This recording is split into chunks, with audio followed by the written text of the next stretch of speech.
Oy mga kaibigan, ako nga pala ang paborito niyong komedyante, at ngayon ay susubukan nating tuklasin ang magulo, ngunit nakakatuwang mundo ng pag-aasawa.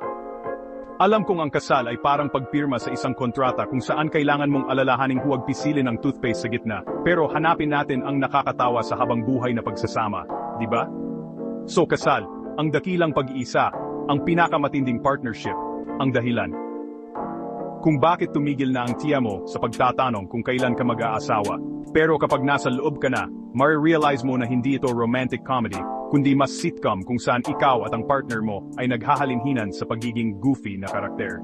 Una, komunikasyon, di ba? Akala mo malinaw ka na kapag sinabi mong, "Honey, pwede bang mag-chill lang tayo ngayong gabi?" Tapos bigla kang makikita sa isang nagyayelong ice bar kasi literal daw pala ang chill. Saang universe ba nanggaling yun? At ang mas nakatawa, kahit ilang beses nyo pag-usapan, hindi kayo magkakasundo sa tamang temperatura ng aircon. Parang isang unspoken vow na binibitawan nyo sa altar. Tapos may debate naman sa pagkain. Nagpakasal ka na iniisip na pareho kayo ng panlasa, tapos malalaman mo na naniniwala ang soulmate mo na bagay ang pinya sa pizza. Existential crisis? Siyempre.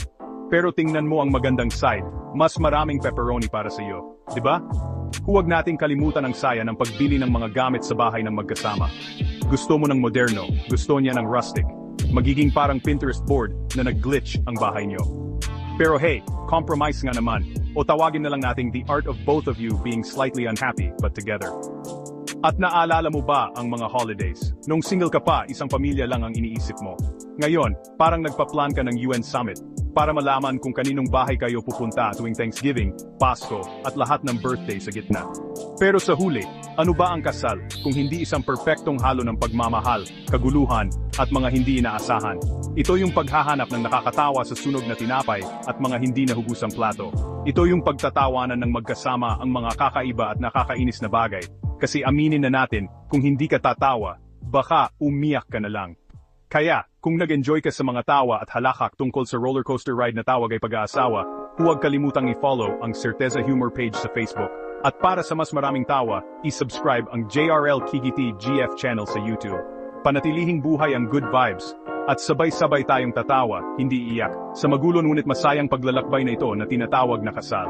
Sige, kita-kits tayo sa susunod na may dala na naman akong mga tawa at baka pati tips kung paano makipag-negotiate para mapanood mo ng payapa ang mga series mo. Cheers sa pag-ibig at tawanan.